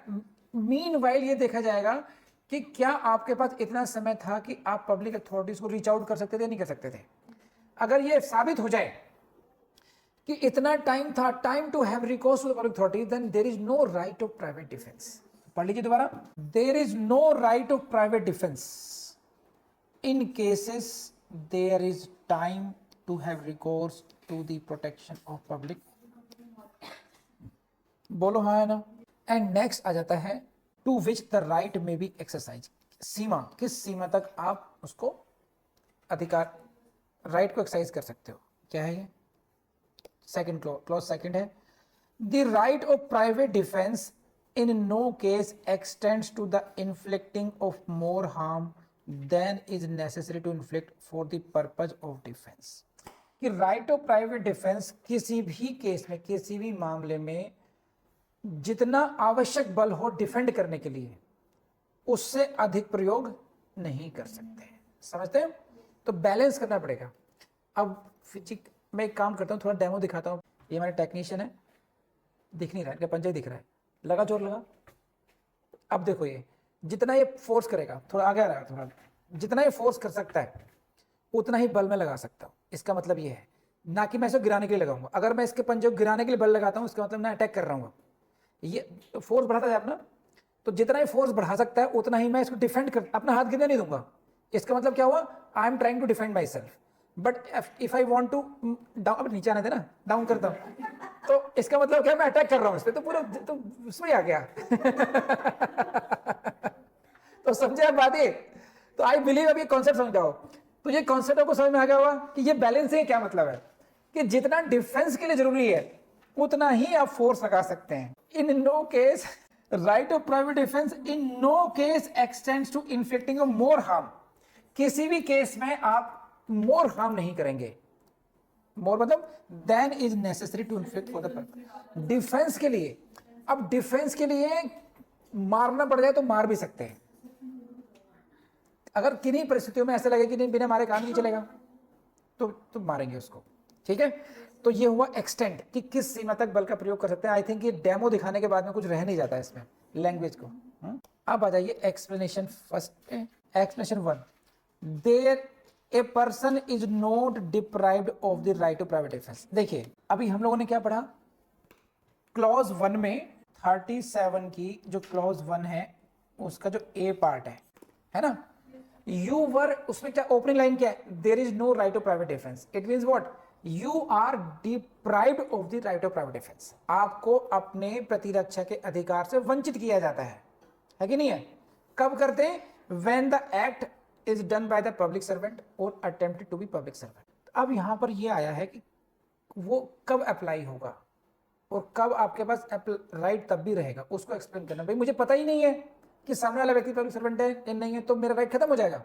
मान लीजिए दीक्षा पब्लिक सर्वेंट है but she comes in, you know, मैंने न्यू पोस्टिंग है, न्यू पोस्टिंग है, इलाके में कोई जानता नहीं है इसको और ये सिविलियन ड्रेस में अगर जाती है किसी घर पर तो कैसे चलेगा पता कि ये पब्लिक सर्वेंट है। तो इसी चीज को इसी सिचुएशन को डील करने के लिए एक्सप्लेनेशन है, unless he knows or has reason to believe that the person doing the act is a public. कि जब तक मुझे पता हो या रीजन हो टू बिलीव कि व्यक्ति पब्लिक सर्वेंट है, I will be deprived of my right of private defence. मैं अपने अधिकार से, यानी कौन सा अधिकार, राइट ऑफ प्राइवेट डिफेंस के, उससे वंचित तभी होऊंगा कब, if I know that the other party is a public servant या I has reason to believe that he और she is a public servant. यानी कि if I don't know that he is public servant, if I don't have reason to believe that he is a public servant, ये restriction मुझ पे apply नहीं होगी। 99 में क्या, सेक्शन 99 आईपीसी है या 37 आईपीसी बीएनएस है, क्या कहती है, रेस्ट्रिक्शंस। क्या रेस्ट्रिक्शन थी कि पब्लिक सर्वेंट के केस पर आपको राइट टू प्राइवेट डिफेंस केवल कुछ सिचुएशन में मिलेगा आपको, वरना आपको राइट टू प्राइवेट डिफेंस मिलेगा ही नहीं। तो ये जो रेस्ट्रिक्शन है मुझ पे अप्लाई नहीं होगी, है ना। अगर मुझे यही नहीं पता कि ये पब्लिक सर्वेंट है तो मेरे पे कैसे रेस्ट्रिक्शन, समझे आप। तो restriction will be applied only if I know that the doer is a public servant और act is being attempted by public servant. And similar is the legal position in case when the act is done by the direction of the public servant. उसमें वही है। Explanation second is with regard to a person is not deprived of the right to private defense as in case of 37 clause 1 clause B में person deprive हो जाता है अपने right to private defense के, लेकिन कब नहीं होगा, किसके विरुद्ध, अगेंस्ट एन एक्ट डन और attempted to be done by the direction public servant. क्योंकि ये पढ़ा चुका हूं मैं इसलिए मैं रीड कर रहा हूं, केवल समझा चुका हूं। Unless he knows or has reason to believe that the person doing the act is acting under such direction. ये वही नॉलेज है बस। ये अगर मुझे पता होगा कि ये व्यक्ति जो है पब्लिक सर्वेंट की डायरेक्शन में काम कर रहा है तो मेरे पास फिर कोई राइट टू प्राइवेट डिफेंस नहीं होगा। लेकिन मुझे पता ही नहीं है, ऐसा कोई कारण नहीं है कि मैं विश्वास करूं कि भाई ये व्यक्ति पब्लिक सर्वेंट की डायरेक्शन काम कर रहा है, देन रेस्ट्रिक्शन गोज। कर रहे हैं आप लोग। तो ये जो रेस्ट्रिक्शन है कब अप्लाई होगी, कब अप्लाई नहीं होगी, इसमें कई टेक्निकल पॉइंट आगे ध्यान कर लेना। Generally you have the right to private defence but in case of public servant situation is different. In case of public defence आपको राइट टू प्राइवेट डिफेंस नहीं मिलेगा। अच्छा सर कभी नहीं मिलेगा, अरे नहीं मिलेगा तो क्या क्या शर्तें पूरी होनी चाहिए, वो पब्लिक सर्वेंट हो, एक्टिंग गुड फेथ हो, है ना, acting under the care of his office हो, तब आपको राइट नहीं मिलेगा। लेकिन अगर वो गुड फेथ में काम नहीं कर रहा है तो आपको मिल जाएगा, है कि नहीं है। अगर under the care of his office नहीं काम कर रहा है तो आपको राइट टू प्राइवेट डिफेंस मिल जाएगा। मेरी बात सुनता रहे, कथा को क्या कह रहा हूं मैं, प्रवचन। ये कई चीजें, कई टेक्निकल पॉइंट आगे मैं रिवाइज कर रहा हूं, मुझे शक है आप लोग समझे नहीं है। अरे इधर देखो तुम, हम बात करते हैं पहले पब्लिक सर्वेंट की। इस कहानी को, इसको कहानी की तरह समझो। सेक्शन 34 35, 36 इसने आपको दिया राइट ऑफ प्राइवेट डिफेंस। लेकिन ये जो राइट है इसमें रेड लाइन है, वो है 37 की रेस्ट्रिक्शंस। बोलो यस और नो। कंप्रीहेंड कर पा रहे हैं आप? अब रेस्ट्रिक्शन में नंबर 1 जो रेस्ट्रिक्शन है वो है एक्ट डन और attempted bye public servant.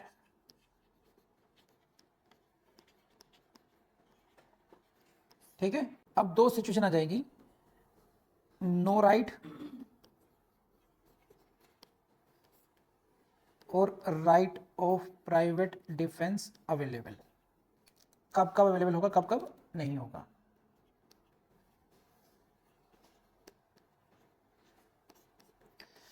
No right की जो रेस्ट्रिक्शन कब अप्लाई हो जाएगी? नंबर 1, पब्लिक सर्वेंट हो, गुड फेथ में, गुड फेथ क्लॉज, समझ रहे हैं, acting good faith under colour of office, right, and no reasonable RA, short में लिख रहा हूं, एप्रीहेंशन ऑफ डेथ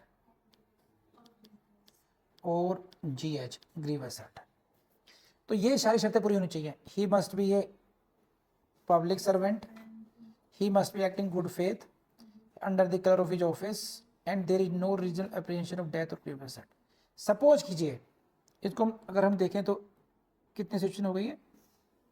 एक पब्लिक सर्वेंट हो, एक good faith, 2 under the colour of his office, 3 no apprehension death और ये 4 हो गई। ये चारों कंडीशन सेटिस्फाइड होंगी, then there will be no right of private defence. बोलो यस और नो। अब अगर मान लीजिए केवल ओनली एंड ओनली 1 + 2 + 3 ये तो अवेलेबल हैं, but condition 4 is not satisfied, means public servant तो है, गुड फेथ में भी काम कर रहा है, under the colour of his office भी काम कर रहा है, लेकिन apprehension is of death or grievous act, then you will get the right of private defence. यहां पर right of private defence available हो जाएगा। ऐसे ही मान लीजिए वो पब्लिक सर्वेंट तो हो but he is not acting in good faith, तो तब भी फिर रेस्ट्रिक्शन नहीं रहेगी, अवेलेबल मिल जाएगा। तो आपको ये देखना है कि मान लीजिए सारी बातें पूरी हो रही हो, कोई सा भी 1 to 4 है लेकिन 3 नहीं है, 3 इज मिसिंग, 1 3 4 है बट 2 इज मिसिंग, तो कोई से भी 1 2 3 4 सारी कंडीशंस मीट आउट होंगी तभी आपका राइट रेस्ट्रिक्टेड होगा। आई बिलीव कि मैथमेटिकल तरीके से हम लोगों ने समझ लिया, तो अब क्रिस्टल क्लियर हो गया होगा आपको भी, है कि नहीं? अब इसमें 5th कंडीशन और जोड़ दीजिए, इसमें भी है, वो आती है एक्सप्लेनेशन से, नॉलेज फैक्टर। अगर जो व्यक्ति राइट ऑफ प्राइवेट डिफेंस जो एक्सरसाइज करना चाहता है उसको नॉलेज नहीं होनी चाहिए कि he is a public servant. Are you getting point or not? तो now there are 5 points to be satisfied to restrict the right of private defence in case of public servant. बोलो yes और no. अब तो मेरे ख्याल से आपको confusion रहना नहीं चाहिए किसी को भी। अब हर्षी मैंने पॉइंटर लिख दिया, अभी देखिए, अगर 5 पॉइंट अवेलेबल होंगे तब राइट ऑफ प्राइवेट डिफेंस नहीं मिलेगा, इनमें से कोई एक भी पॉइंट मिस होगा तो राइट ऑफ प्राइवेट डिफेंस उसको मिल जाएगा फिर। And same thing is, same law applies in case when the act is being done under the direction of the public servant. उसमें केवल एक ही फैक्टर एडिशनल हो जाता है, या फिर यह है कि वो जो व्यक्ति अथॉरिटी को यूज कर रहा है, unless such person states the authority under which he acts. समझे? अगर वो व्यक्ति बताता नहीं है ना कि किसकी अथॉरिटी में काम कर रहे हो, तो राइट ऑफ प्राइवेट डिफेंस आपको अवेलेबल रहेगा। या अगर उसके पास राइटिंग में है ना, और उसने डिमांड करी जाए, अगर उसने दिखा दी authority, no right of private defence. Authority नहीं दिखाई, right of private defence available. ये बहुत कॉमन सेंस की बात है कि you can not assume everyone कि अच्छा ये पब्लिक सर्वेंट होगा, अच्छा ये he is acting under the direction of public servant. तो पब्लिक सर्वेंट की अगर डायरेक्शन में कोई काम कर रहा है, तो उस व्यक्ति के पास अगर रिटन अथॉरिटी है तो ऑन डिमांड उसको वो अथॉरिटी दिखानी होगी। ऑन डिमांड अथॉरिटी नहीं दिखाता है तो फिर ये जो रेस्ट्रिक्शंस हैं, रेस्ट्रिक्शंस अवेलेबल फिर एप्लीकेबल नहीं होंगी वहाँ के केस में। तो ये हो गया हमारा 37। तो आज हम लोगों ने क्रूशल जो सेक्शंस है 36, 34, 35, 36, 37 काफ़ी लेंथी कोर्स कवर कर लिया हम लोगों ने। चलिए धन्यवाद आपका बहुत बहुत। देखिए इन वीडियोस के बारे में आपको अंदाजा लग गया होगा कि ये इनकी जो अप्रोच है वो है एग्जाम में कैसे आएगा। आपको बुद्धिजीवी बनाने की प्रयास नहीं किया गया है। तो अगर आपको ये प्रयास समझ में आया हो और आपको अच्छा लगता हो तो please help us spread awareness about this channel so that कि बहुत से ऐसे स्टूडेंट होंगे, बहुत से खासकर ऐसी गर्ल्स होंगी जिनको उतनी अच्छी क्वालिटी कोचिंग नहीं मिल पा रही है। तो help them, help yourself, help us. Thank you very much and share these videos. Thank you.